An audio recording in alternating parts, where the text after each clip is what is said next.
Blog Talk Radio.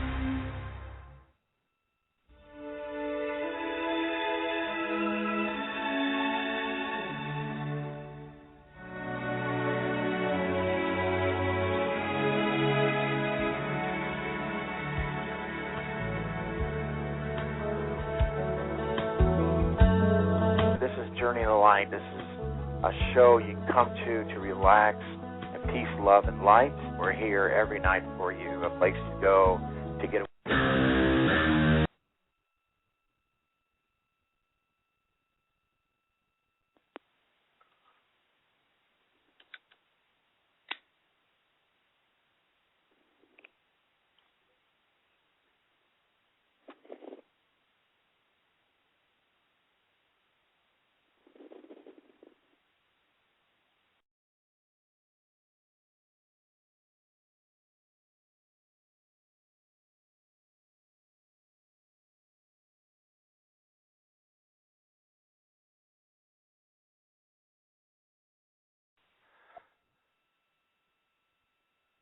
Okay, we're going to be starting here at 4, 3, 2, 1.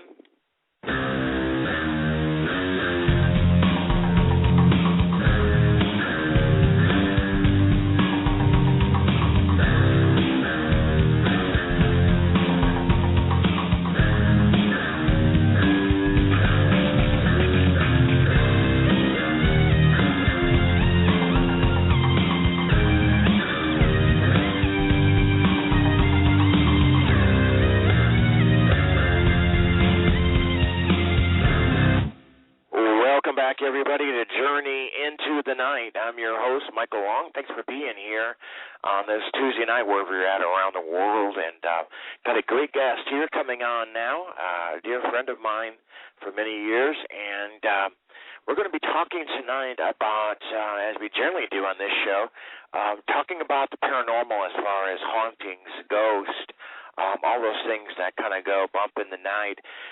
And then the second half, we're kind of going to go into my guest, in which she does, what her practice is, and the ancient ruins, and we're going to talk about ruins. A lot of information you probably didn't know, so very much looking forward to that very much. So let's welcome to the show here, Journey into the Night on Indie 104. Let's welcome to the show. This is Jenny Satori. Welcome, Jenny. Thank you, Michael. How are you? Hey, doing great. Great. Glad to have you aboard. Glad to be here. Thank you. Okay. Your name is Jenny Davis, but we along the Blog Talk lines and everywhere else know you as Jenny Satori because Satori is the handle you go by in our chat room and all that. Yeah, and it's also a spiritual name. Satori is Buddhist. It means enlightened one. So that's sort of how I adapted that. Yeah. Yeah, you're definitely an enlightened one. You've helped so many people, and not just my show, but other shows and the work you do. And anyway, it's just a real pleasure to have you here, Jenny. I know the first thing we want to talk about is, that one of the reasons I started the show is to look into the things that go bump in the night, your ghost and so forth. And I can't say this myself growing up, but I know you have got quite a story to tell when you were growing up in your house and the hauntings and the things you kind of ran into. So if you wanted to go into that a little bit, Jenny. Sure. Yeah, I mean, it's wonderful now to talk about because I love all the things that bump in the night.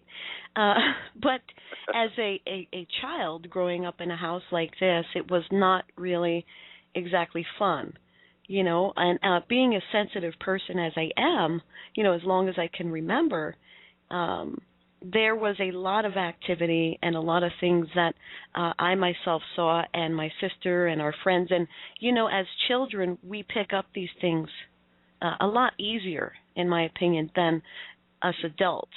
We're more in touch with it. So if there is anything happening, the children are the first to see it, in my opinion, anyway. But aside from that, the thing is, my sister and I have always been, naturally interested in the metaphysical. And so we were always trying different modes to speak to the other side, and as my sister got older, she was older than me, she began to experiment with others, friends, and they would do seances in our basement. And I would usually just watch. I was about 7, and so they were kind of like, well, no, you're too young to get involved, so I would just watch. And they decided to get a Ouija board one night, and they were all in a circle, and I was on the outside looking on. And as they continued, I began to see a dark shadow form on the basement floor. I mean, can you imagine? Yeah. I scared you go upstairs, huh? Yeah, no, but I stayed there. I think and I did that a lot as a kid. I would get frozen, like a deer in a headlight. So I'd feel the presence or see something, and I just kind of, oh, my goodness. So I'm sitting there watching this in silence, but definitely sheer terror, I saw the dark shadow, on the floor slowly start to sort of erect, stand into the room. And I simply started screaming, and I was telling my sister and the other kids, I'm like, put it back. It's like you would get this feeling. I got this feeling, I'm like, whatever they just kind of, asked for has now entered our home, Yeah. And my sister was like, well, put what back? Nobody could see it because mainly their backs were towards me, and I told her that she definitely did bring something, into our basement, and we already had a lot of occurrences going on, but it felt more like family members, like my grandpa Harry, who pretty much died in the house, things like that. Those spirits are one thing, but this was very different, in my opinion. Right. Yeah. Yeah, definitely. If I can add, there is, and we can talk about this a little bit later. Maybe we get a chance to, and that's a great point you made. Is there is a difference between the spirits of the past, Grandpa Harry and all this, Grandma Jones and all this stuff here, and you got an entity that's hanging around, maybe causing a little bit of trouble, but then you got that rare, I will say, rare. Where you got this dark entity that causes things beyond human strength to happen. And yes. You got something altogether different. Absolutely, and I like what you said, rare, because I think a lot of people, suddenly if something is going wrong in their life or they're not feeling up to par, even if they're depressed, they will immediately go to, okay, there's an attachment, there's a dark entity, or even a demon, and to me, it is very rare. It's not an everyday thing. It's mostly you have garden variety, is what I call it, spirits, like you said, grandma, and you can, if you're empathic in any way, and I think most people are, you're going to feel the difference. You're going to know the difference. Yeah, definitely. So, yeah. I mean, so yeah, maybe we could go back to that if you'd like to, if you have any more questions about it. But what I experienced in my home is I started hearing and seeing things, and I would go to bed at night and I can feel someone touching my body at night, just kind of laying their hands across it, and I would open my eyes and I'd see this dark figure, and it pretty much was the same figure that we saw in the basement. So this was after the Ouija board, like it didn't happen before that occurrence? Exactly. See, I would feel grandma or whoever, and that's different, and she might be around or she might clank the pots and pans once in a while, but these spirits, or spirit, in my opinion, was kind of set out to put a little fear in me, or they enjoyed the fear. Do you know what I mean? Yeah, definitely. They were, they're they're a negative, where you want to call them. If you want to call them a negative spirit, a demon, I kind of like that term because they're more than just a negative. But yes, they enjoy, playing fear upon people. Yeah, and that's the thing. And as a child, you don't really think about that. You don't say, well, let me get my strength and not be afraid, because that's what they want. So I continued to be afraid for, about 5-6 years, actually. So I went through this thing for that long, not really realizing what I can do, to Right. get rid of it, or to, give it less power or something like this. It was just very difficult for me. I mean, I would literally sweat at night and, pray to my angels and all that, and it was just a terrifying experience. And a lot of people talk about the Ouija board, and, I've heard your opinion on the Ouija board, or your experience, Michael, but I'm not sure if you shared that on this show. No, I kind of wanted to speak about that a little bit and go into a little bit more. I think maybe you've even heard, Jenny, but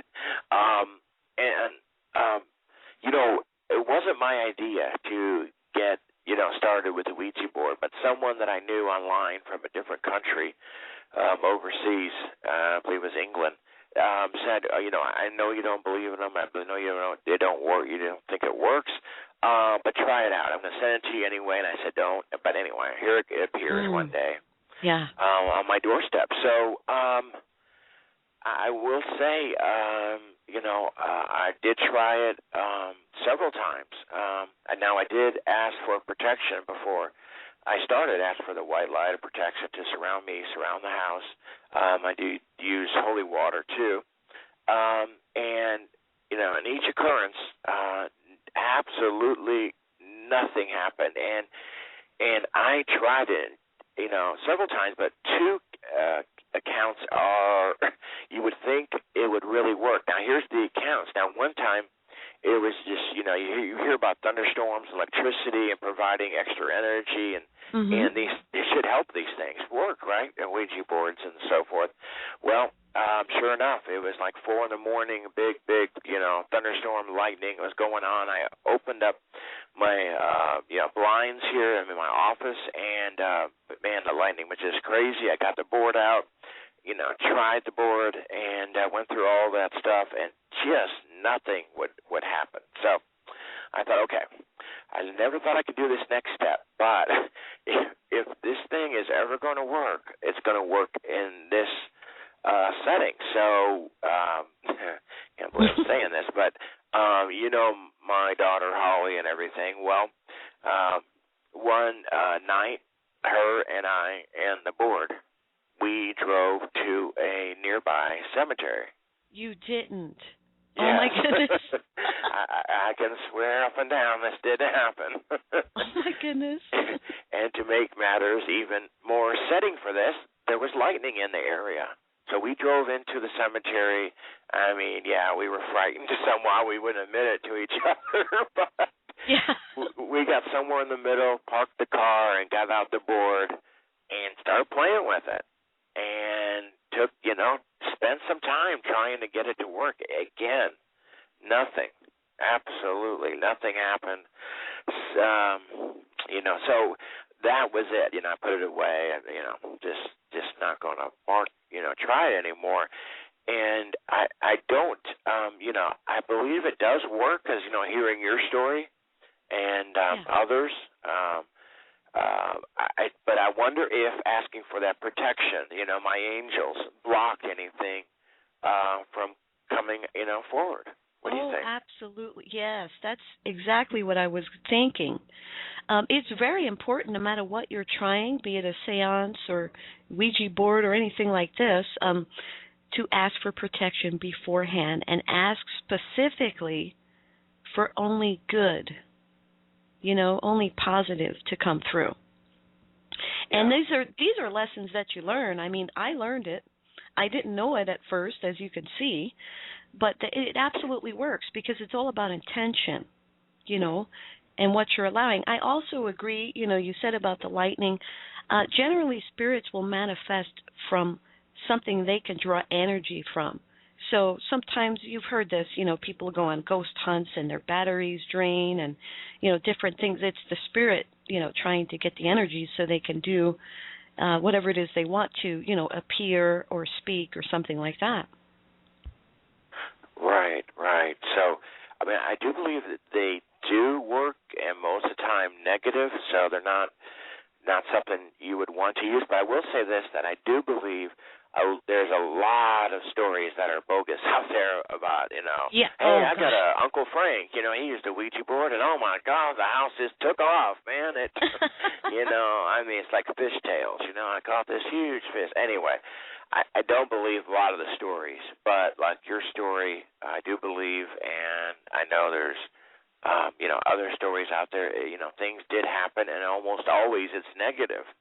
I will tell you this, another story, real brief, is, and like we talked about a little bit here, is it's always, the negative entities come through this. And a couple of years ago, my grandma passed away, and my grandma was like my mom, because, my parents died when I was a teenager, so that she took over and moved out, and anyway, she died, so a couple of years ago, so it was really, tough losing her. Yeah, and sorry. Shortly afterwards, a day or two afterwards, when it was still fresh, I did get out that Ouija board and try to contact her. Now, nothing happened, but a little bit later, maybe another month or two, my sister was getting a reading from a friend, and she said, contact Mike, because your grandma, because Mike is trying to contact her through a source that she is not wanting to use. Wow. And my sister had no knowledge of me doing this, and she said this, and she's like, Mike, what were you using, So then I had, of course, tell her, but that I thought was a real connection there. Oh, absolutely. And, yeah. Maybe she recognized that wasn't a good modality, where it was negative. But I'd like to pose a little theory of mine on this, Ouija board thing, whether it works or whether it doesn't. I think it depends on the people. Some of them, I have been in this myself, where people are actually pushing that little thing. I forget what you call it, the thing that moves around the board. Planchette. That's it. Thank you. And so it's about the power of suggestion, I think, on one hand, and the will of people. If people who are in the room or doing it with others had the intention to, get scared out of their mind, well, they're going to, right? Yeah. Right. And looking back with my sister and her friends, they were very much into, different things. And I don't necessarily think all witchcraft is dark, but I will say that theirs was, so they kind of had that energy about them, which I think influenced what happened. I'm not sure it's the Ouija board itself, is what I'm saying. I think it could possibly be the energies and the intentions and, what people are open to at the time. Right, exactly. Yeah, a good point there. I think that has a lot to do with it. And like you said, a lot of people, like, when you were around that at 7, 8 years old, you had no way of knowing what that was about or how to maybe use it better, if there's such a thing. Yeah, and I feel like I know what I saw, and I got confirmation years later, because it's not where I just moved out and, okay, everything was all right. I was actually, years later, I think I was about 13, and I went to a pizza place with my friends, completely different people, and the owners came up to me, and I mean, literally just walked up to me as we're eating pizza, singled me out and said, "Are you being tormented?" And what a word, and I said, what do you mean? And the woman said to me, well, I hate to sound strange, but I'm a psychic medium, as well as a Christian. So she was, I don't know, a Christian psychic or something, and she said that I just felt that about you and I'd like to help you. And I started to tell her about different things and that I saw and experiences that I felt, and they helped me. It was just one of those things. Talk about angels. The other end of the coin. I feel that person. I went to that place, and those people were there for a reason. Like it was very, very good. And she talked to me and told me that I have the power, and I always have, and told me to say, I rebuke you, in the name of Jesus or whoever I wanted to.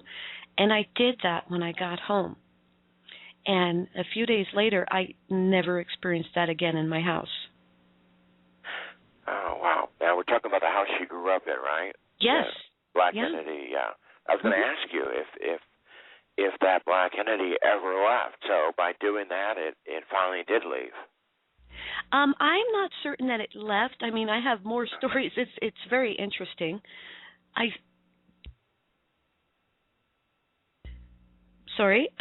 think it just stopped bothering me. It might have been there, and still, I've thought about that when we moved away and my mother sold the house. I thought about the next owners, and I wanted to reach out to them, but I just didn't.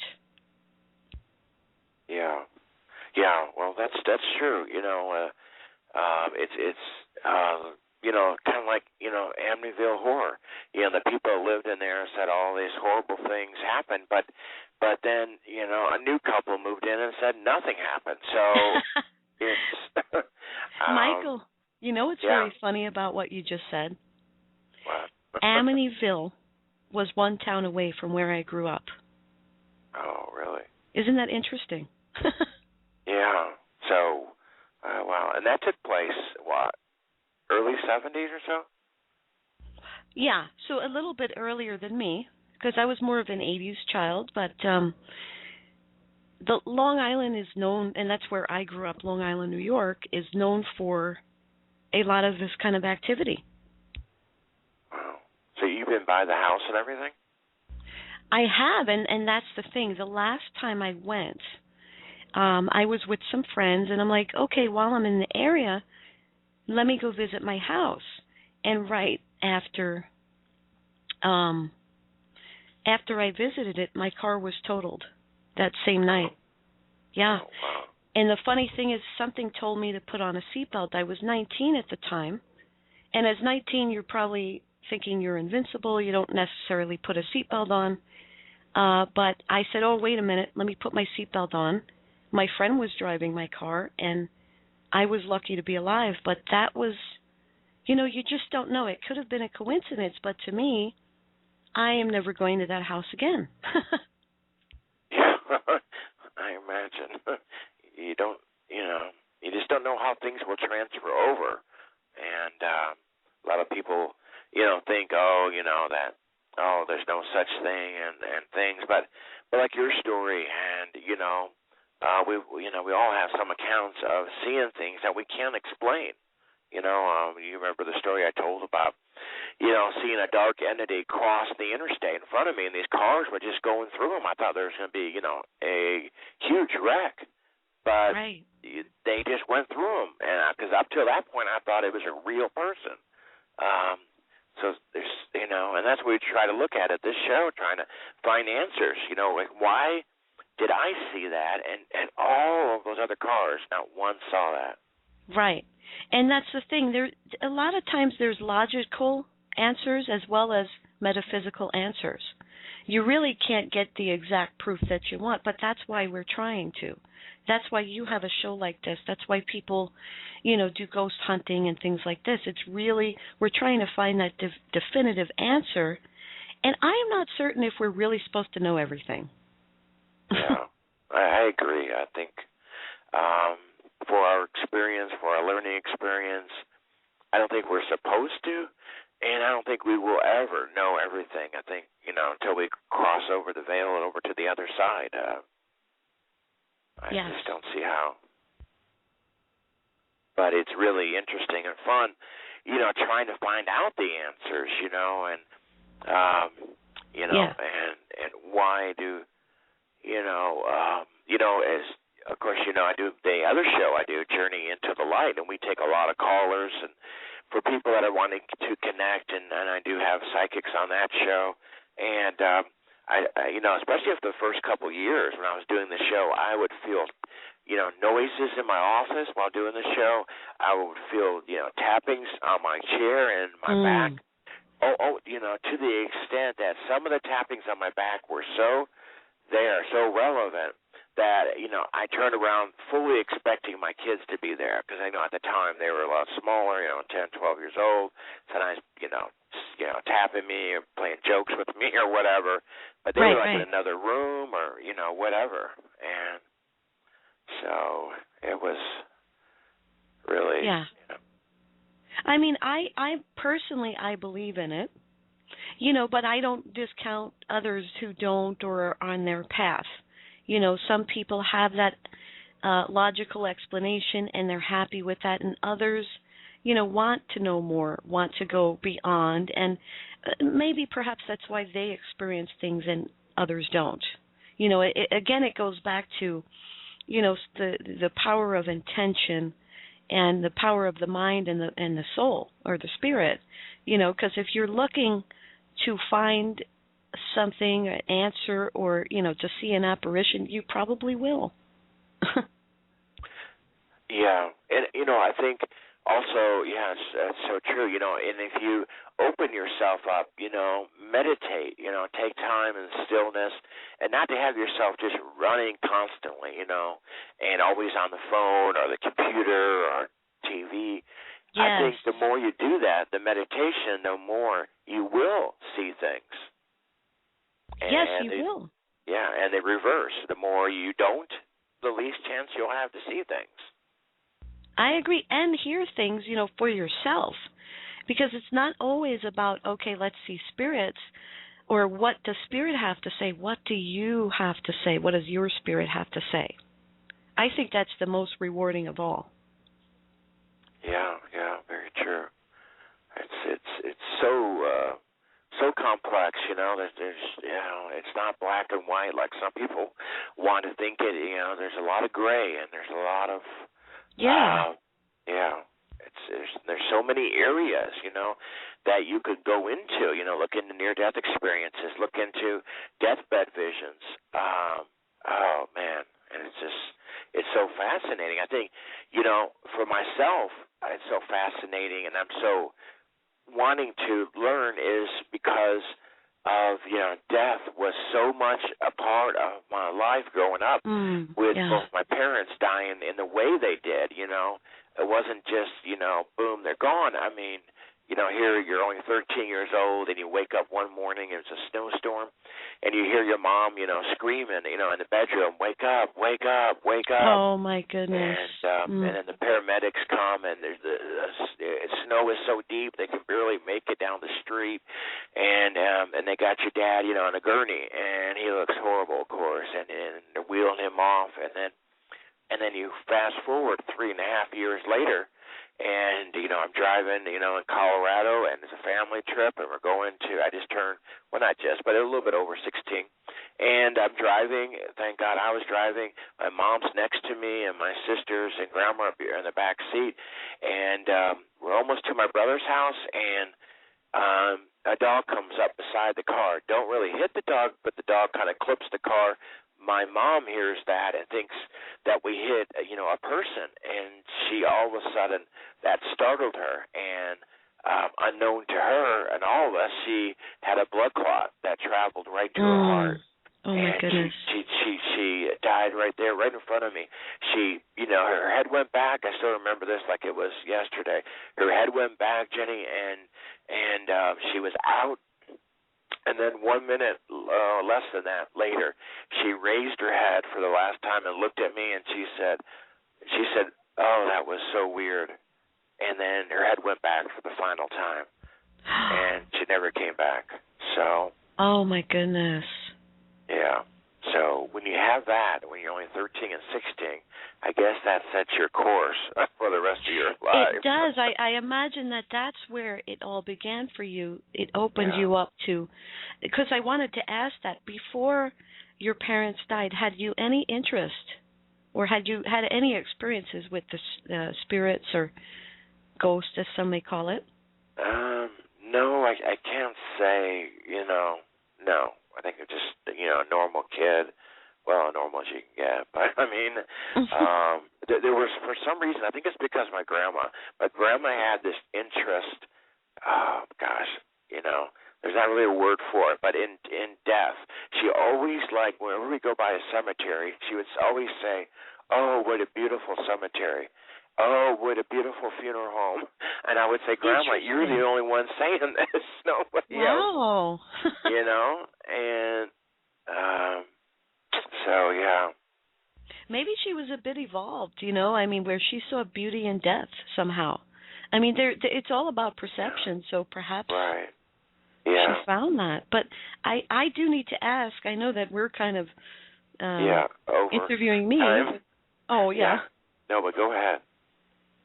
Have you felt your mother or father?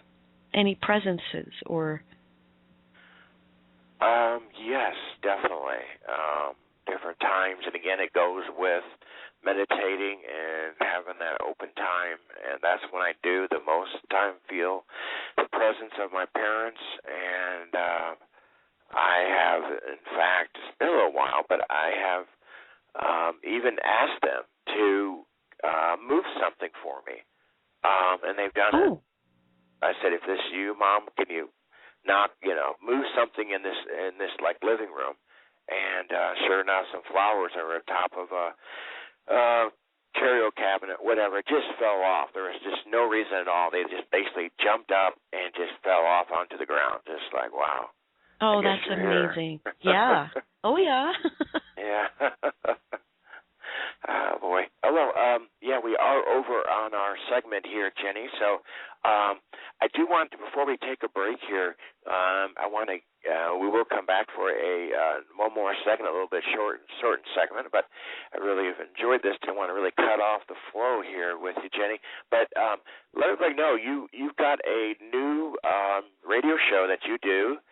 You're the host. I do a little co-hosting there, but you're the star. And you do a beautiful job doing it, and you help people where they're at, and give them a reading if need be, and kind of uplift them. And you want to talk about that a little bit and let people know where they can find that show? Sure, and thank you for that.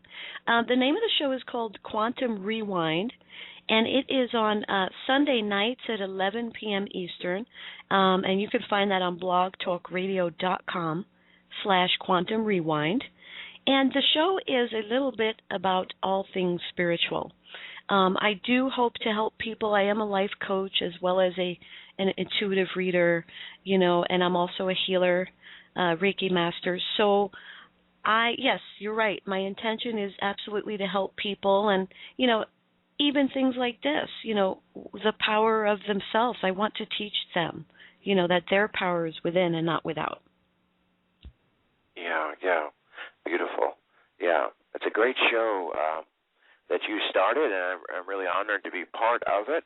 And, besides helping people, we have a lot of fun, Oh, we do, and you're a blessing to have. I just want everyone to know. And then you do have a website, right? People can get a hold of you. You want to give out that info?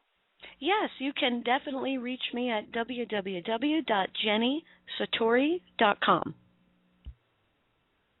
Okay, very good. We'll give that out again one last time here. We go into our next segment here. So we're going to take a short little break here, and then we're going to come back here with Jenny Satori and the rest of the show here tonight. You're listening to Journey into the Night, and I'm your host, Michael Long.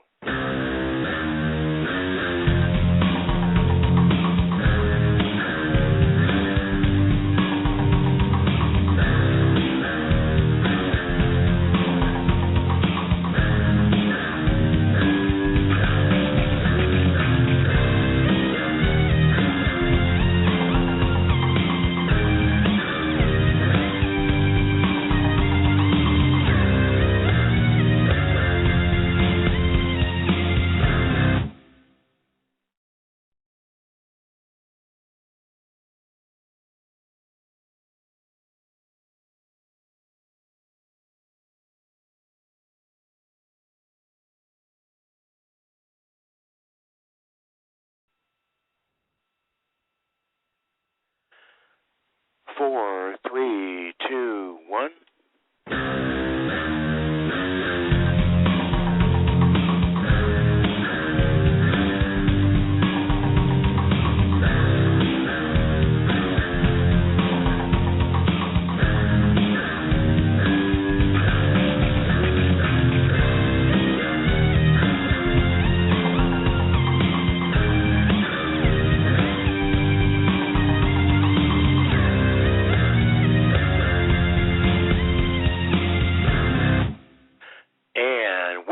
Everybody, a journey into the night. I'm your host, Michael Long, and thanks for being here. And as we go into our second shortened segment here, I wanted to talk to Jenny and have her kind of talk about the ruins. There's the stones that she uses, and to give out messages. And Jenny's really knows about it. And Jenny, if you would kind of go over, how did the ruins start? What's the history of them, and how do they work? Sure. I'll just briefly let people know, my history first is that I found a bag of runes in my aunt's attic. I thought they were marbles. They looked cool, in a little velvet bag, and I said, "Oh, can I have these?" And she said yes, and that's I fell in love with them. I absolutely did. I was about 7. I guess 7 is a good number for me, but I've been using them ever since. Now, the runes are a lot like the tarot cards, in that they are divination oracles or, widely used as those. And they were used first in the 1st and 2nd centuries. They are probably one of the oldest oracles out there. They were originally a script which was based on the Germanic alphabet. And each letter, or now it's better known as a symbol, has a meaning behind it. They're not, fortune telling where it's gives you this kind of an answer like a magic 8-ball of yes or no or anything like this. They generally have messages, to teach people or to give them some kind of a reassurance on something. But in fact, the first sightings of these symbols were carvings that were primarily in Sweden, believe it or not. But mainly they were prevalent in Northern Europe and the British Isles as well as Scandinavia. The most common version, and that's for lack of a better word, that I use is called the Elder Futhark, and the Futhark means alphabet, and the other one, which came later, is called Anglo-Saxon Futhork. Believe it or not, the symbol of the rune has been found on anything from coins and guess what? Even coffins. Yeah. And as morbid as that sounds, they do have a great deal of beautiful energy, in my opinion. If people haven't seen what they look like, I encourage them, to look them up, Google them, even buy some for yourself, just to play around with. I would rather them play with runes than Ouija boards, Mike. Yes, yeah, for sure. So these are like stones, is that right? Yeah, they are absolutely stones. They could be carved in wood as well. But the most common ones are stones, and I prefer them because they're a lot like crystals, and crystals are very much known for their healing properties, but they also speak to ones that are interested in getting a message. So the runes are just like crystals. Like my personal set of runes are rose quartz, which is crystal, and they have the carvings of the rune symbols on them. Okay, so like if you're like using your ruins, your stones there, and say someone wants a message, do you like shake them up in a bag and like draw out a couple of them, or how do you? Well, yeah, I mean, pretty much you do. I do, and it depends on each person. I am a big believer in not going by the books so much as going by how you feel. What resonates with you, and that goes with anything metaphysical. There's no one way that's right in my opinion. But I shake the bag, and I don't pick them out. I kind of cast them, which is you kind of dump the bag and kind of let the runes fall out as they may. Okay. If that makes sense. Yeah. Yeah. So, which ones do you select for that person's message, or do they all give a message? They all do. They all each rune has a little symbol on them, and they all have different meanings. Now, the trick is for the caster to tie all those things together if they can. Because more times than not, it's all connected. The message is, I could get this one rune, and that's from the past, but yet it's still something prevalent in their life. And so they have to look at that now. Uh-huh. Mm-hmm. So how many runes would be in a bag? Like how many runes, stones would you throw out there? Well, there's 25, including a blank rune, which is they call it Odin's rune, and some people don't use them. I believe in using it, and for me, it would depend. Very often, if I do radio shows, if I do those kinds of things on the show, I would pick 3 runes, and that would represent past, present, and future in terms of their life. But again, for me, I don't do fortune telling. It's more about a message. Right, and that's, and honestly, it's what I love the work you do, Jenny, because you people are, especially in these days, are really struggling. So much going on in the world, and the economy collapsed and everything else. And you, when you speak to someone, have a private session or on your radio show, it's not about just the message that, say, the ruins or however it comes about, but it's so much important that you help them, where they're at, and lift them up, like show them a pathway, how they can, get back on their feet. And I think that's what it's all about for you. Well, thank you. I really feel that way, and I'm glad that comes through. I'm not, a lot of in the industry, so to speak, the spiritual industry, people are worried about validations and looking good and being right.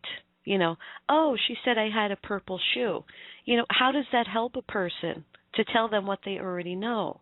I'd like to gently guide them to something. I feel that when I'm speaking, I feel like I'm speaking for spirit, so I better represent properly. I better not, play parlor tricks or something like that.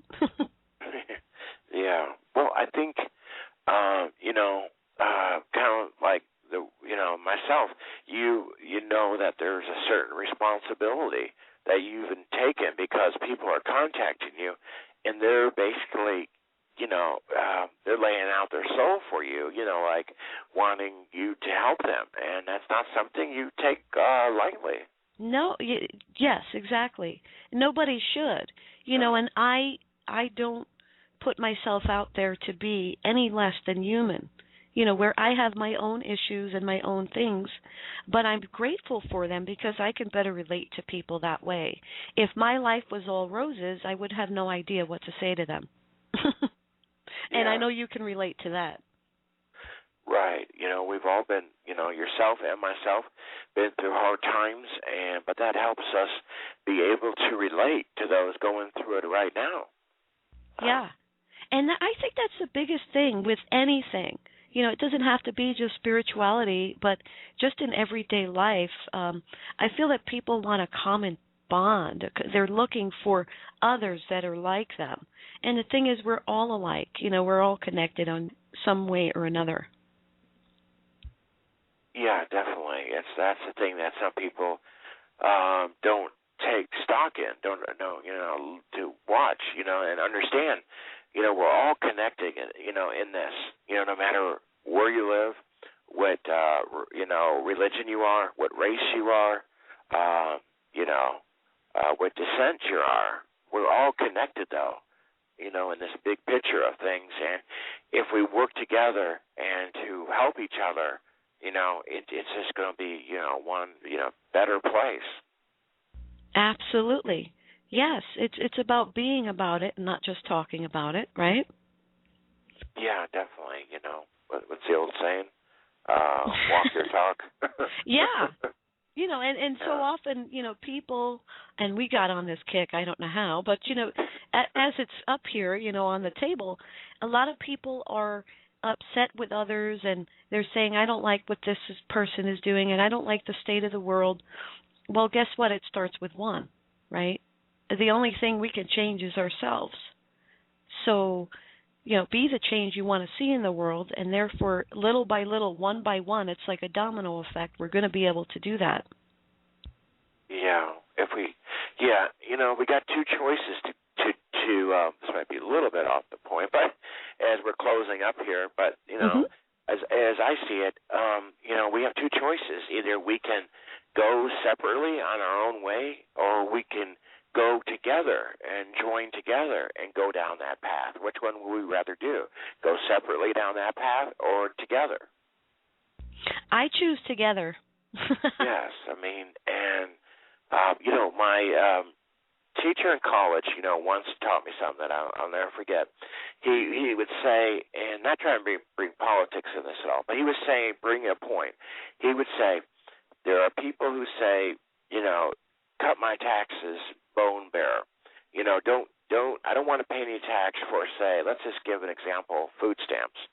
Mm-hmm. But he said, what happens is even though you might pay a little more tax here, and it goes out for people who are, desperate, needing food and all this, it all comes back to you because in them, in your money being taken and then given out to someone that is in need of food, they're starving or whatever, they go to the store, spend the money, and like now I can testify to, my son works in a grocery store, and one of the managers said, if they cut back on food stamps, a lot of the jobs there would be cut back, the hours, and some jobs would be eliminated. Yeah.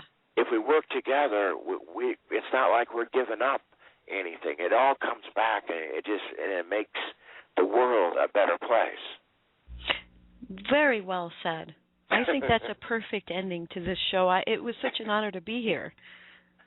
Well, yeah, I don't know how we got from ghost to that, but it's all connected.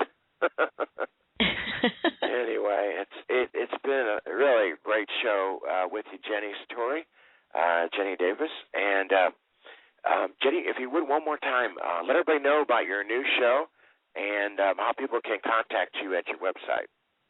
Yes, please do check out the show on blogtalkradio.com/Quantum Rewind. It's on every Sunday night at 11 Eastern. And if you'd like to book a reading or contact me, you can go to jennysatori.com. Okay, very good. Jenny, I really have enjoyed this a whole lot. Thanks for coming on. We'll definitely do this again. Thanks for having me. Alrighty. Good night, Jenny. And I'm going to be back with you guys here in just a minute here. Take this short little break, and we'll be back here with Journey into the Night. And I'm your host, Michael Long.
another edition of Journey into the Night. I'm your host, Michael Long, and wherever you're listening from, maybe it's out here where the network is, here in Los Angeles, or anywhere throughout the world, thanks for being aboard. If this is your first time listening to my show here, my show is we look into the things that go bump in the night, the paranormal things. And when you say paranormal, you open yourself up to a whole wide range of things and things that are just kind of that you see happen, you hear about happening, but you don't have the we don't know the answers. And that's what this show is about, searching for the answers. And I'm going to be bringing on a lot of guests who are doing the same thing, searching for answers. And I believe that, everybody has got a little piece in the pie. I don't think it's all one person is the end-all of information and everybody else doesn't have anything. I think everybody brings a little to the table. And anyway, thanks for listening. Now, my show, Journey into the Night, can be heard every Tuesday night. I'm on the air here on Indie 104. That's at INDIE 104.com. I'm here Tuesday nights at midnight Eastern Time, 11 o'clock Central, and 9 o'clock Pacific. So write that down. Tell your friends about it. And I would love to hear from you. Now, on Indie 104, we have a chat room that I am live right now in the chat room.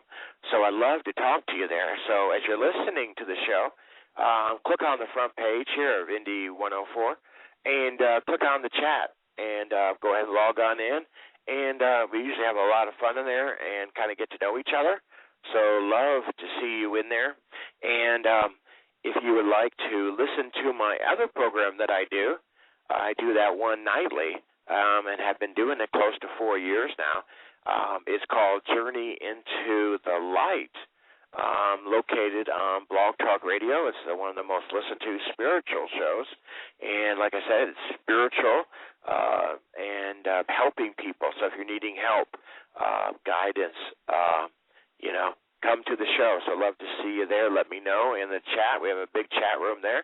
Let me know you listen to the show here on Journey into the Night. So we have a great show lined up for you tonight. My good friend Jenny Satori is going to be joining us tonight, and we're going to be talking a lot about Jenny's experience when she grew up. And in her house, she had this black entity that showed up by starting with messing with some friends, family members with the Ouija board. And we're going to talk about the Ouija, my experience with that, and then we're going to go from there and look into some other things like the ruined stones. What kind of messages can they give? What are they all about? That's what we're going to look into tonight. So we're going to take this short little break, and we're going to come back with my guest tonight, Jenny Satori, right after this.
everybody.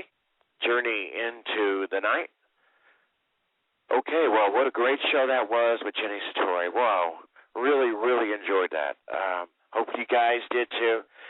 Just got a few minutes here to wrap up. So once again, I hope you join me next week here as we go into the night and look into those things that go bump into the night. And as Halloween is getting closer, looking for some great guests to come on. So remember, the show is on every Tuesday at midnight Eastern Time, 11 o'clock Central, 9 o'clock Pacific. Would love to hear from you. Send me an email. Let me know you're listening. My email address is really simple. It's Mike's, M-I-K-E-S, 5565 at AOL.com. Love to hear from you. And so we're going to go ahead and check on out of here. You guys have a great evening wherever you're at in this great country, this great world of ours.